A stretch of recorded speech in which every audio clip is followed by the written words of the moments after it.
ঘরের শত্রুদের ধরতে আসাম পুলিশের এসটিএফ এর অপারেশন গোস্ট সেল 7 গুপ্তচরকে গ্রেফতার করে অসম পুলিশের এসটিএফ।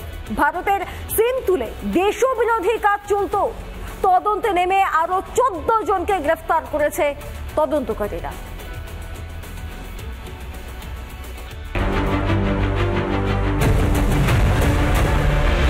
দেশের বাইরে নয়, দেশের ভেতরেও গা ঢাকা দিয়ে কালসাপেরা। এবার সময় এসেছে সেই কালসাপদের খুঁজে বের করার। ভারতের সিম কার্ড ব্যবহার করে দেশ বিরোধী ষড়যন্ত্র, সেই ষড়যন্ত্র উৎখাত করতে অপারেশন ঘোস্ট সিম চালালো অসম পুলিশের এসটিএফ। তাতে গ্রেপ্তার 7 গুপ্তচর: আকিক, আরশদ খান, আরিফ খান, সাজেদ, সাদ্দিক, মফিজুল ইসলাম, জাকারিয়া আহমেদ। মূলত এই সিম কার্ডের এগেনস্টে যে ফোন নাম্বার, সেই ফোন নাম্বার দিয়ে পাকিস্তানে বসে পাক হ্যান্ডলাররা হোয়াটসঅ্যাপ অ্যাকাউন্ট ওপেন করত এবং তার জন্য যে ওটিপি, সেই ওটিপি পাঠাতো এই 7 জন। অর্থাৎ ভারতে বসে তাদের নেটওয়ার্কের মাধ্যমে পাকিস্তানি হ্যান্ডলাররা ভারতের বিভিন্ন ইনফরমেশন কালেক্ট করেছে। ভারতীয় নম্বর দিয়ে পাকিস্তানে হোয়াটসঅ্যাপ অ্যাকাউন্ট ওপেন করতে ওটিপি পাঠাতো 7 জন। পাকিস্তানি হ্যান্ডলারদের নির্দেশে কাজ করত। পাকিস্তান থেকেই গুপ্তচরদের সঙ্গে চ্যাট, পাকিস্তানে অসংখ্য অ্যাকাউন্ট খুলে চ্যাটিং, সেই অ্যাকাউন্ট থেকেই গুপ্তচর বৃত্তি চলত দেশ বিরোধী কার্যকলাপের ষড়যন্ত্র। এই 7 জনকে জেরা করে 14 জনকে সন্ধান পেয়েছে। সেই 14 জনকে আটক করে কন্টিনিউয়াসলি জেরা চালাচ্ছে আসাম পুলিশের এসটিএফ। এই গ্রেপ্তার হওয়া 7 জনের মধ্যে একজনের কাছ থেকে 948টি সিম কার্ড উদ্ধার করেছে তদন্তকারীরা। ভারতে বসে ভারতের খেয়ে ভারতেরই ক্ষতি করছে এই কালসাপেরা। কতদূর ছড়িয়ে এই দেশ বিরোধী জাল? সময় এসেছে এই দেশদ্রোহীদের খুঁজে যোগ্য শাস্তি দেওয়ার। ভিডিও জার্নালিস্ট দীপঙ্কর কাঞ্জিলালের সঙ্গে সৈকত, রিপাবলিক বাংলা, কলকাতা। বাংলাদেশের বিরুদ্ধে কড়া পদক্ষেপ এবার ভারতের পদক্ষেপের এক রাতের মধ্যেই 2 দেশের একাধিক স্থলবন্দরে ছবিটাই বদলে গিয়েছে। ফাঁকা হয়ে গিয়েছে ঘোজাডাঙ্গা থেকে গেদের মতো অন্যতম ব্যস্ততম বন্দরগুলি। দেখুন অবস্থা। অপারেশন সিঁদুর হারে হারে টের পেয়েছে পাকিস্তান। এবার পাকিস্তানের বন্ধু বাংলাদেশের ইউনূস সরকারকে চাপে ফেলতে বড় সিদ্ধান্ত মোদী সরকারের। বাংলাদেশ থেকে ভারতে আমদানির ক্ষেত্রে জারি একাধিক নিষেধাজ্ঞা। সেই মতো নদিয়ার গেদে সীমান্ত দিয়ে ফিরিয়ে আনা হলো মালগাড়ি। যে মালগাড়িগুলো দেখা যাচ্ছে এটা কিন্তু বাংলাদেশ থেকে আসছে, তার কারণ আমার পেছনটা বাংলাদেশ, আর এটাই হচ্ছে নদিয়ার ভারত বাংলাদেশের শেষ সীমান্ত গেদে।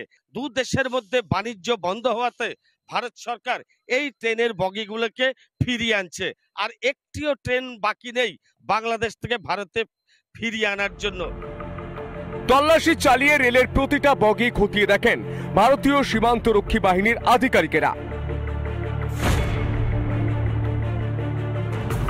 ভারতের বাজারে জমিয়ে ব্যবসা চলত বাংলাদেশের। ইউনূস সরকারের দম্ভে তাতে যে ভাটা পড়তে চলেছে তার বলার বাকি রাখে না।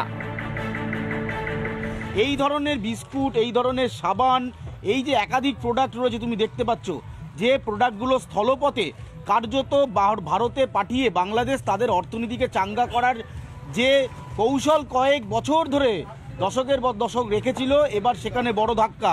এবং এর পেছনে ইউনূস সরকারের ভূমিকা রয়েছে অনেক বেশি, কারণ ভারত বাংলাদেশের সম্পর্ক যথেষ্ট ভালো ছিল। তো এগুলো আর স্থলপথে আসবে না, আসবে জলপথে, খরচা অনেক বেশি।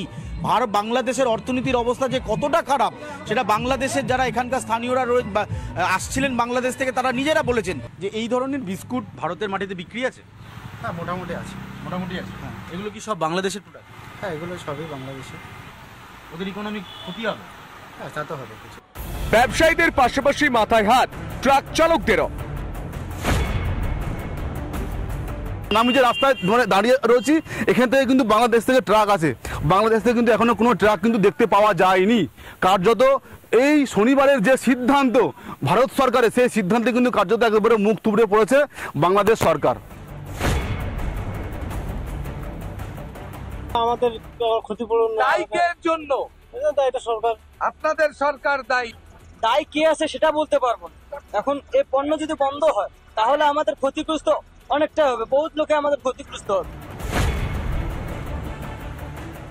আমি মনে করি আমার ছোট মস্তিষ্কে যে আমাদের দেশের জন্য এটা বিরাট একটা ধাক্কা।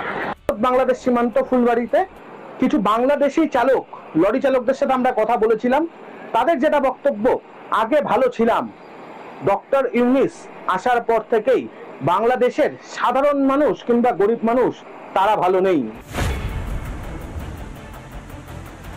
বিজিএফটি থেকে 7 নাম্বার নোটিফিকেশন আমরা রাত্রে জানতে পারি যে আমাদের বাংলাদেশ থেকে যে ইম্পোর্ট করা হতো রেডিমেড গার্মেন্টস, মহাদীপুর সহ অল বাংলাদেশের সঙ্গে যে উত্তরবঙ্গের সব বর্ডার দিয়েই রেডিমেড গার্মেন্টসটা বন্ধ করে দেওয়া হয়েছে। প্রতিটা মূলত বাংলাদেশেরই হবে।